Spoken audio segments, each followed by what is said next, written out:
Hey, what's going on, guys? Welcome back to the channel. I'm sitting up at Roseville Moparts. Roseville Moparts is only like 5-10 minutes away from my house, so I come up here a lot. These guys are my friends, so I get to see often what they're working on and things like that. And there was a '69 Dodge Coronet RT, which I posted on social media, and there were a lot of people commenting on it and talking about clone this and clone that. And then, we started posting different things, and Roseville actually chimed in and posted a couple things about the car.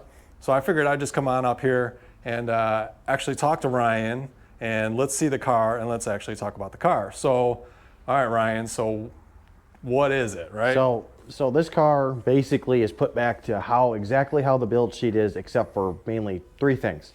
Okay. The tires is for one, because one, nobody likes the standard 14-inch poverty caps that this car came with. And then two, the exhaust system, we just didn't do a stock exhaust. And then the cam, it's got an aftermarket, a little bit higher lift cam, nothing crazy duration. It's kind of like a fast class cam, if you will, but yeah, that's about it. But everything else is mainly as close as you're gonna get with new reproduction stuff as best you can. So like the biggest thing is like the seat belts are kind of the wrong color. That's just all we can get for supplier wise without redying our own belts. But all new legendary interior covers and everything, door panels. So this is a B7. Yeah, so it's a factory. Inside. So it's a factory B3 car with B7 dark blue interior with dark blue in upper door pads. So on a B body, you have two basically interior colors. You have the door panel color and then the upper color. So on a black car, you'll usually see like this being black and then this being a different color, or you'll see like my friend Cam, he has white upper door pads but blue B7 lower. So you could have it mix matched however way. 9 times out of 10, your upper door color or your upper headliner color, if you will, your upper trim color will dictate what color like the dash is, the steering column. Like for instance, most of your white interior cars mainly pertain to just the seats, the door panels, and the armrest. Everything else is usually color after that. So you'll see like B7, B3, B5, red at one point. Tan is common, green. That kind of changed in 70. 69 was more of a year where you could actually get what options you ordered, where in 70 you got stuck with just specific one only colors for the most part. But this car was optioned with dark blue, light blue exterior pretty much. So and then you made a comment about the belts, and that's something. Yeah, so like it should be technically a darker belt color, but our supplier only offers them with that light blue kind of color. I mean, I could be wrong. They could have been a dark blue or a light blue from factory, but it just calls for a blue interior. That's all you can really tell. This car is a standard dash car. The build sheet and everything calls for a standard dash, non-tack. So it doesn't have any codes for any tax or anything. So that is correct. This dash did come with this specific car. Same thing with the instrument cluster and everything. The RT, the actual, like a GTX, the wood grain actually has the RT logo on it, but this is actually embossed in it, unlike the GTX, which we have one in the back we'll show you. But like everything is basically blue on it for the most part. Everything is going to be dark blue with some black accents or wood grain. Because it is a RT, you get the wood grain on the door panels, wood grain in the center console, which if you got a center console, you got wood grain anyways, and then wood grain on the dash. Now, however, in 69, you could option it with a rally gauge set only on Super B and Coronet RT. So this car could have been optioned with a rally dash, but wasn't. This car, honestly, all they basically picked was Coronet RT, the color, and that was it. And then they updated to the bucket seat floor shift instead of column shift. So this car basically was barely spec'd out, period. It got the standard poverty 14-inch caps, wheel caps, small 22-inch radiator, not a max cooling package car at all, not an AC car. The only way you could get a 440 4-barrel is specifically on the Coronet RT only. Super B, you could only get 383 6-pack with the A12 package or Hemi. This you could only get 440 4-barrel or Hemi.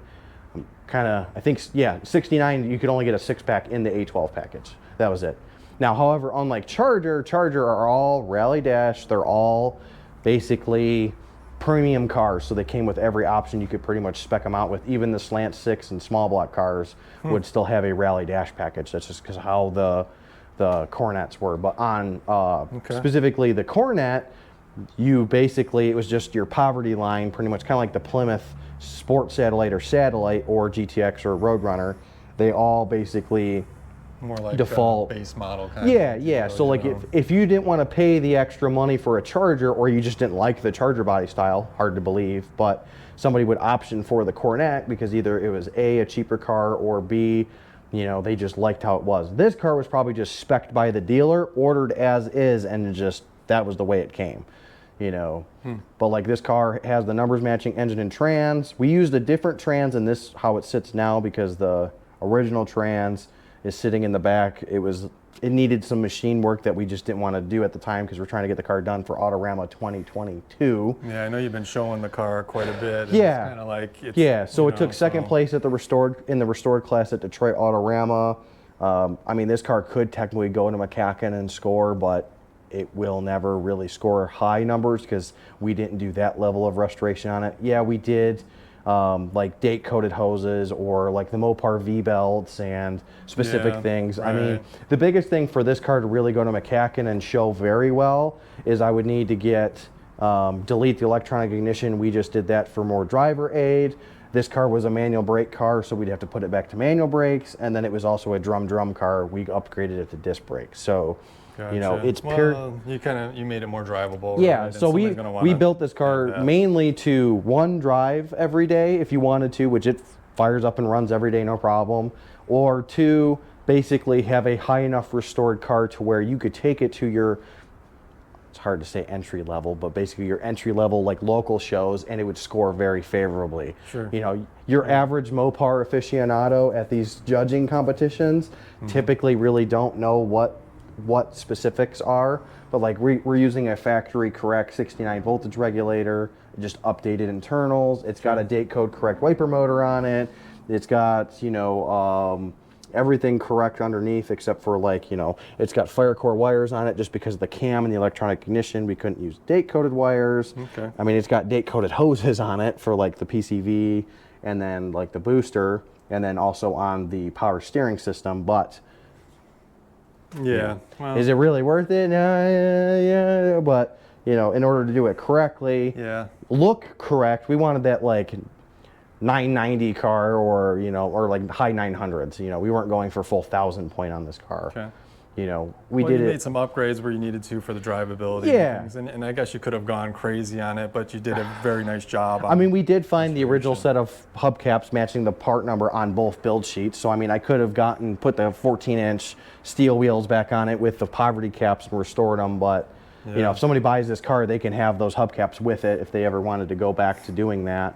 But you know, for the most part, you know, there's really no reason to do that unless you really, really, really want to. But it's a factory side stripe car, rear blackout stripe car. It does call for that on the fender tag and on the build sheet. Okay. And what's unique about the side stripe cars are, you know, if it was a stripe delete, it would say RT on the quarter with the actual emblem, and then there would be nothing on the deck lid. It wouldn't say Dodge, it wouldn't say Coronet, it wouldn't say RT, it would have nothing. I didn't know that. It would only have it on the quarter panel. Okay. But because it's a side stripe car, then they would add the Dodge letters and then also the RT on the back deck lid.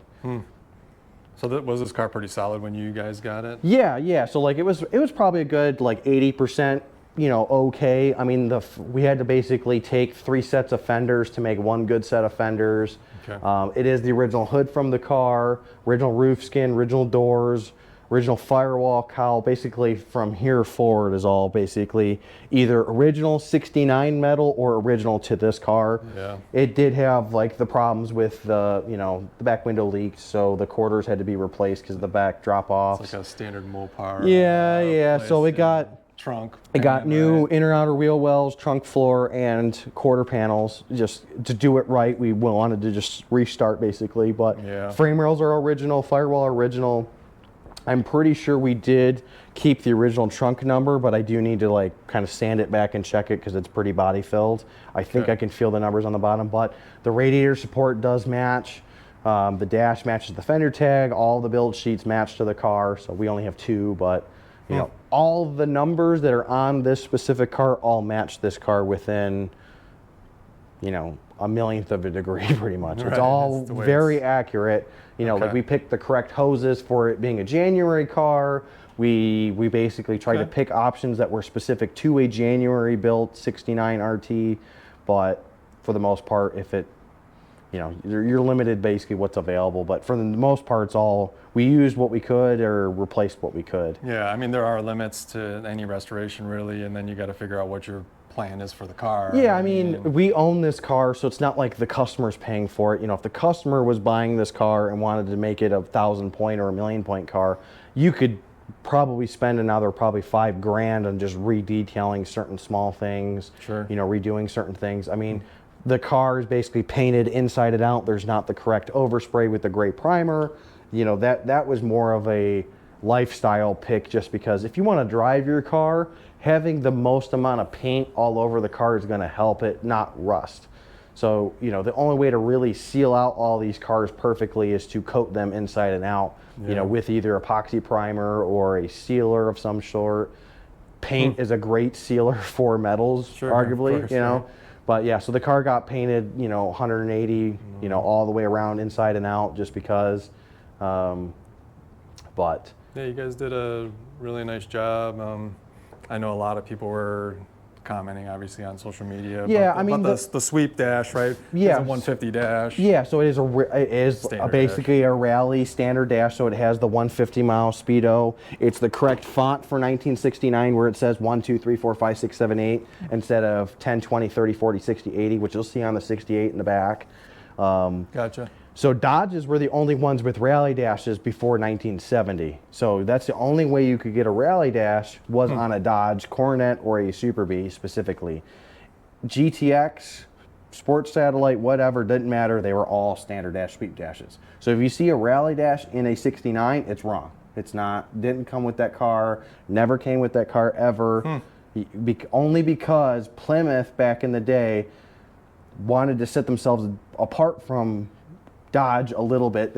Dodge and Plymouth did not talk to each other. They're kind of competing in the same company. Hence sort of, why you the know? Coronet convertible didn't come out till like almost late 69, 70, you know?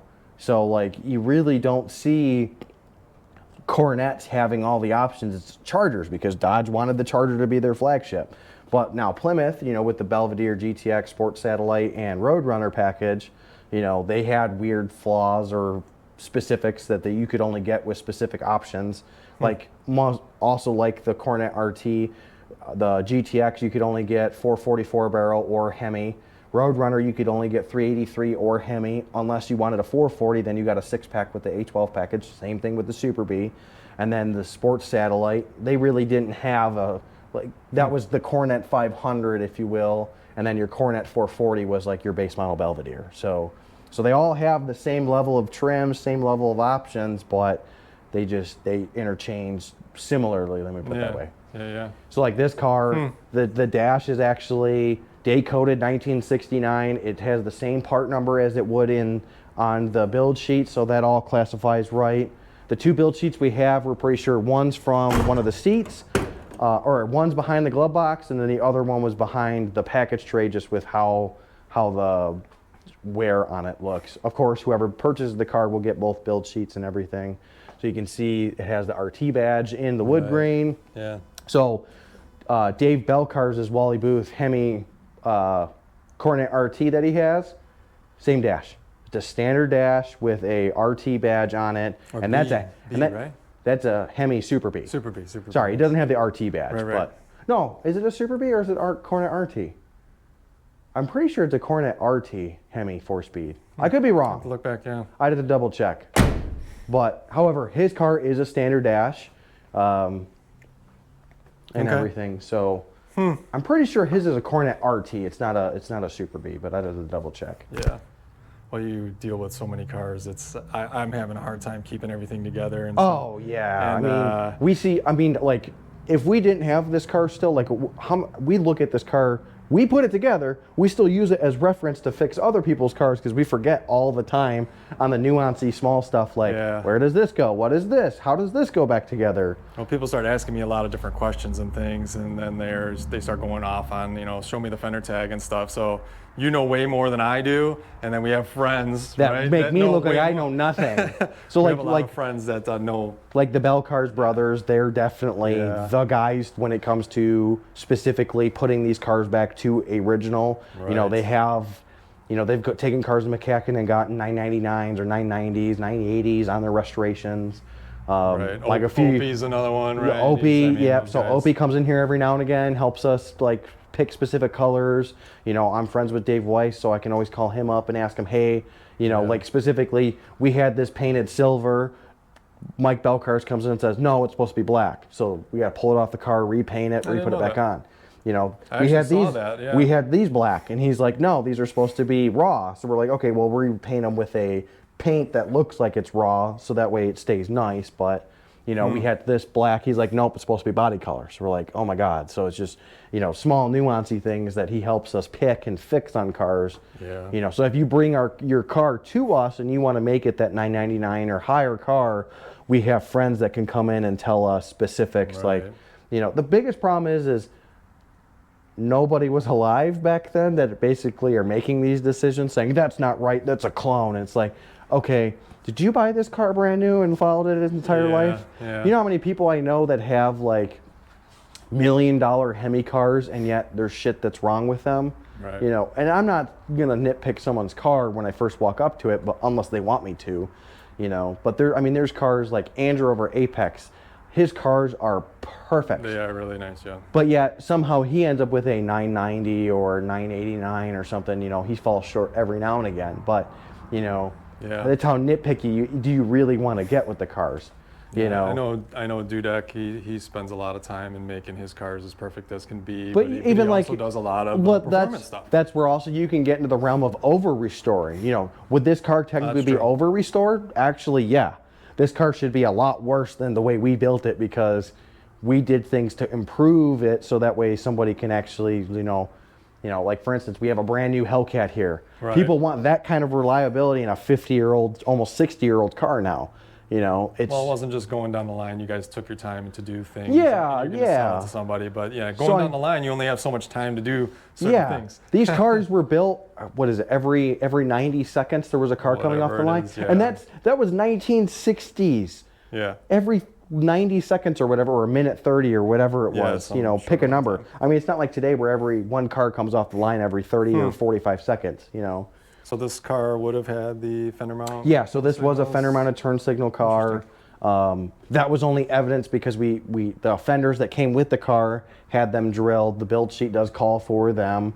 You know, it is pretty sure it has a light package. It's an A04, so I'd have to look and see what that is. Right, and you guys did post the fender tag, so it is online. So, you know, we're not keeping it secret. A lot of people get offended by what, you know, posting their fender tags or posting this, posting that, because you can clone the car, but it's just like, if you're gonna go to the effort to clone a car based on the VIN number that was posted online, that's crazy.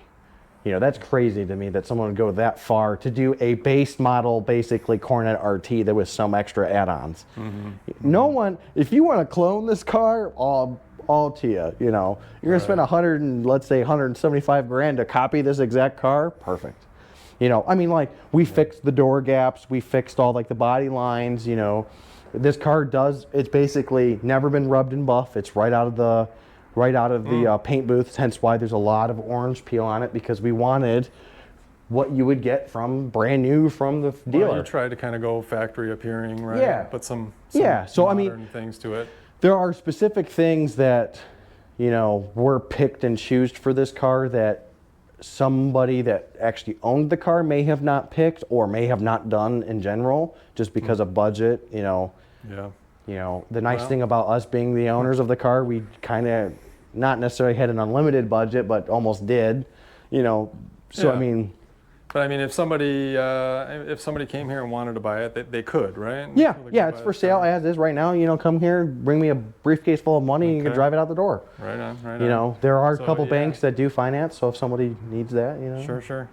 But yeah, I mean, I'm not going to post prices and things like that. If you guys are very interested in the car, contact Ryan at Roseville Moparts, that Yep. sort of thing. Yeah, 'Cause I'll I don't link want to you. go back and forth on my page because I don't have anything to do with the car. Yeah. So I'm not going to go through any of that. But yeah, feel free. I mean, you could own this car if you want. It is an awesome car. I mean, very well done.